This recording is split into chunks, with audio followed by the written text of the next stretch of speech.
Welcome to the In His Voice podcast, hosted by me, Rob L. Lowe, where we talk about the trials and tribulations that deeply impact the lives of boys and men without ever bashing women. We talk about everything from the bedroom to the boardroom, from the playground to the stadium, and everything in between. I want to welcome you to season 3 of the podcast. I'm excited. I'm out here shooting the podcast here in my Los Angeles studio. Before I get into today's topic, I need you to do me a favor. Make sure you go hit that like and subscribe button. Share with your friend or friends and family. As remember, the book is out. It came out last year. It's a phenomenal book. I have had a lot of great feedback about the book. So what? Keep going. A Story of Resilience. Make sure you go check it out. So listen, season 3, I said I want to be a little more intentional as I film this year. And I thought about what are the subjects that I want to talk about that often get overshadowed or maybe not even just enough attention. And so this first subject, I think will hit home for a lot of men and maybe a lot of women and definitely for a lot of young children. So anybody who knows me knows that, I'm always working, whether it's my professional job, whether I'm doing motivational speaking events, keynote speaking at different conferences, promoting the book, doing the podcast, like you name it, I'm really working at it. And I stated on another podcast, I've lived in 19 cities in 30 years. 19 cities in 30 years. I've been in Florida for 15 years. I work out here in Los Angeles. I've been out here for over half the year. And it's cool. It sounds cool because I rack up a lot of frequent flyer miles, but the hard part is I was gone a lot of the time. And when I moved to Florida, I was talking to my wife, and I made a decision, or we made a decision as a family, that once we got there, whatever happened in my career, we would move them. We wanted to make sure we gave stability to the girls and just to the family in general. And so once I got there, in order for me to grow in my career, there were opportunities or there were scenarios where I had to move. So literally, I turned down a director job with a company. I was in Orlando. They wanted me to move to Charlotte. I turned down a director job, which would have been a big promotion at the time, big pay increase, because I couldn't move. And my daughters were young and my wife was working and, just trying to make sure I'm being responsible as a father. Out of the 19 cities that I lived in, I lived away from my family 5 times, 5 different occasions. I lived in Minnesota without them for a while. I lived in Shreveport without them period. They never came to Shreveport. I lived in South Bend without them. I lived in Boca Raton without them. Now I live in Los Angeles without them. Although they come out a lot. Oh, I lived in Indianapolis without them. So I lived in 6 different cities. I think that's right, without them. And while I like to think that, it allowed me to create a great lifestyle for my family, for my daughters, to be able to help, some other folks in my family that I care about deeply, be able to bless others, it came with a price. And that price meant that I was gone probably 80% of the time. And it's not like I went and did it in a vacuum.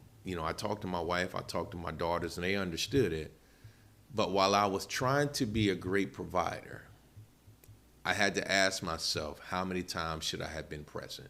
So today's topic, balancing being a provider versus being present.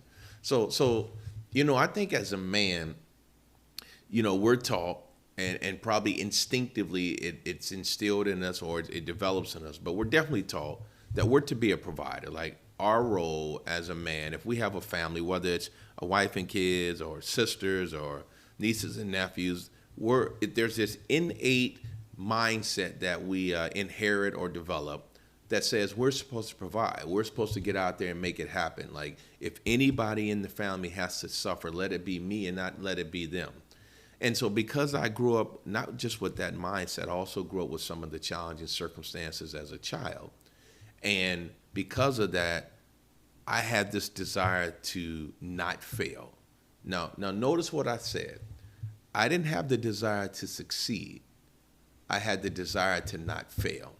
And so there's a clear distinction between the two. So when you have a desire to succeed, you have an end goal. You know what success looks like. But for me, I was always running from the fear of failure. So I never, ever was able to see what success looks like.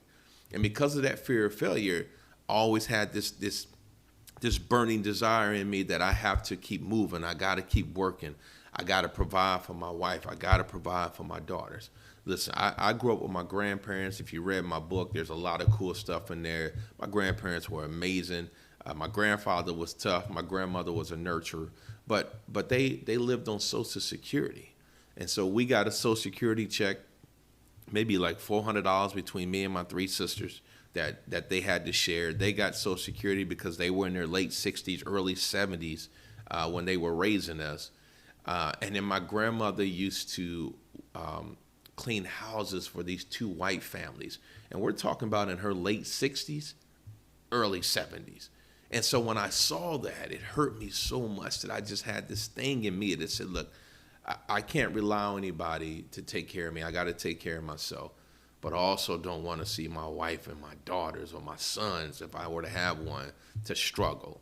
So there's this balance that I've always wrestled with that says, how do I show up as a provider and making sure that at the end of the day, they got a roof over their head, they got food on the table, they got clothes on their back, they got shoes on their feet. And I was blessed. Don't get me wrong. I got a wife, man, who goes out and get it. So this isn't just the Rob Lowe show. But she'll tell you that there's this thing in me, like I cannot sit back and wait for it to come. And so as a result, every time I had a chance to get a promotion, we would talk. And it required me to, in many cases, move away. Like, hint, I'm in LA right now. But I can tell you, because I was gone so much with good intentions, there were scenarios where I felt like my daughters resented me, or even my wife resented me. Like I really had great intentions, but I think I missed a birthday. I got home like right before a holiday, and I had to leave right after a holiday. Now, all the school events, I tried to attend. Like I was at the daddy-daughter dances. I was at the lacrosse games. I was at the track meets. I did everything that I could when I wasn't out the country. But those things are cool. But there was many days I just wasn't home when they got home from school and they wanted to sit down and talk about their day, and they wanted to talk about their homework, and they wanted to talk about their friends. I just wasn't there. And I showed up on the weekends to be a provider. And I think I missed out on opportunities to just be a dad, to just be a friend. My daughters, as they grew up, I think many people can attest to this. There was a phase that happened for each of them at different stages where I just felt like, man, I was the enemy. And I didn't know why. I'm here, I support, I give you everything you want. I take you shopping. Like my daughters are my world. And I didn't know why they were so mean to me. And I used to tell my wife, I said, like, why are they like this? Like, what did I do? And she would say, Robert, it's not about what you did. It's about what you didn't do. Meaning you weren't here. And I have to remember that there was a time that I moved them in the middle of the school year when they were in 5th grade and one was in 4th grade. I moved them from Mississippi or Memphis to Florida, where they had all their friends. And so that was hard for them. I didn't realize it wasn't hard for me because I lost my parents, my mom as a kid and my stepfather, and I had this desire to move away. But the way that I felt was not the way most kids feel. As they were growing up, I always aspired to leave. I couldn't wait to leave my neighborhood. If I could have left at 12 or 13 or 10, I would have left. But that's not everybody. And so as I think about, just in general, and really, I guess I want to speak to women, I want to speak to the men, and I want to speak to the young people. First, let me talk to the young people.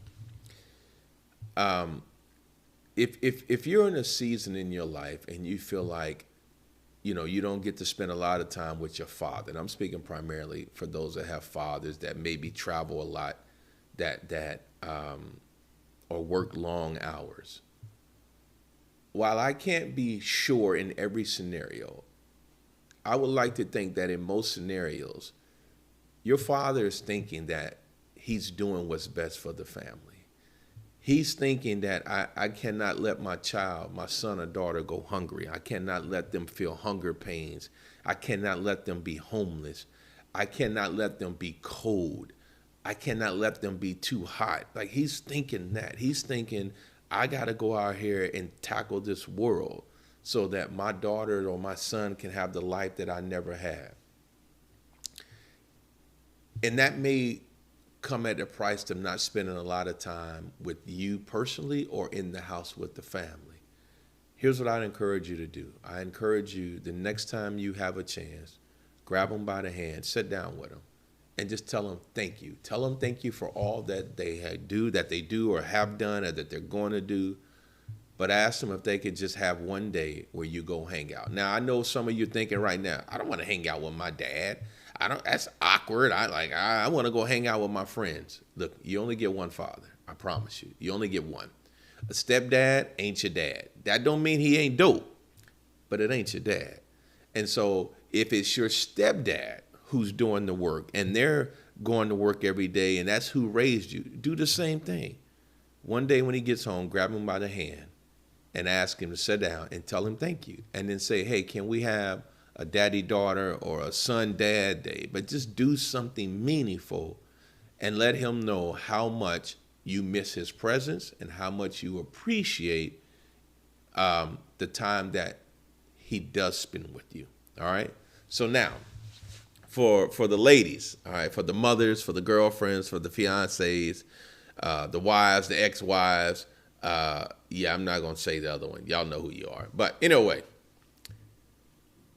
if you are with someone like the person I just described who goes to work, maybe they work out of town, maybe their job travels, maybe they work night shift and you work day shift, try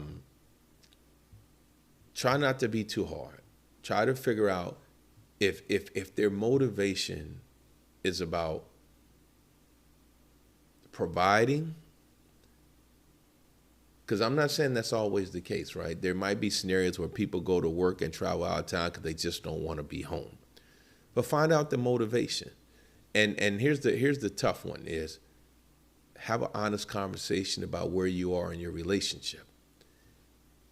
Is the traveling required? Is the extra hours required because of work?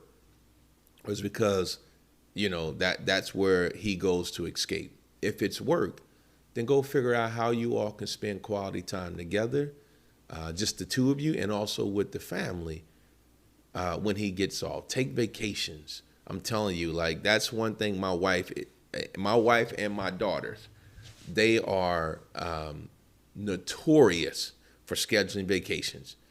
And they'll tell me, look, we're going to schedule a family vacation. Now, if you don't want to go, that's on you. But Robert, you got days off. You just choose not to take them. And go back to what I said. It's not because I don't want to. It's because that fear of failure. And so my wife has to remind me, that, listen, sometimes you're going to have to take a break in order to spend time with the family.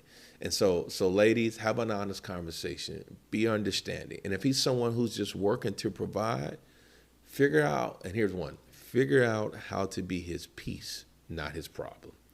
Fellas, this one's for you.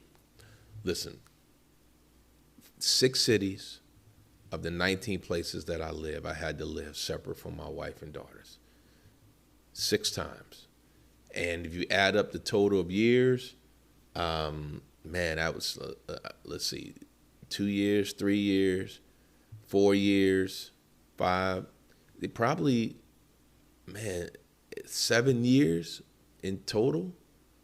If I'm honest, and that doesn't include me traveling.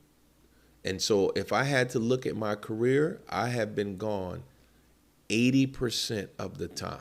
80%, either because I lived away or I travel around the world, around the country. 80% of the time I've been gone, probably the last 12 years of my career. 12 years. And I want you to put that in respect. That means my daughters were 12 and 13, and I was gone. COVID was the first time I was home with them for more than 3 weeks in a row in like 14 years or 13 years, whatever the number was. Let me take that back. In 11 years was the first time I'd been home that much without leaving. And so it was hard. But because of that, I got a chance to bond with my daughters. I got a chance to reestablish a relationship with them. I got a chance to be present. And as hard as it was, man, just to be able to talk and joke. And then I looked up and they were grown women. Like, my daughters joke at me or they laugh at me because I'll get a photo album and I'll stare at pictures of them when they were kids. And they be like, Dad, there he go again. Mom, is Dad on caffeine? Because you know when he gets on caffeine, he gets emotional. But what my wife and what my daughters don't understand, and even my nieces, man, I have nieces and great nieces and great nephews.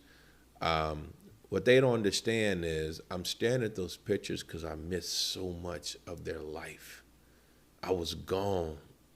You know, the last 8 years of my marriage outside of COVID was spent on FaceTime and Messenger and WhatsApp, trying to talk to them and see them because I could only see them on the weekends. And when they were at school, couldn't even do that. And so I want to encourage you. I want to encourage you, as a man. I want to encourage you as a woman. I want to encourage you as a child. Whatever the dynamics of the family are, take time. And fellas, being a provider does not give us an excuse to not be present. You got to figure out the balance. At the end of the day, how we pour into the people we love, what they see, will often mold who they become and how they view us. And so don't miss out on the opportunity. I think when it's all said and done and we hang up our hat on this thing called work or entrepreneurship or whatever it is you do, there's a saying, you can't take it with you. You'll never see a hearse at the funeral. You'll never see a U-Haul at the funeral. But be remembered for the moments that you shared, the smiles that you created, and I think it'll go a long way. So listen, thank you. It's good to be back. Remember, like, subscribe, and I look forward to seeing you on the next episode of the What's Like, subscribe.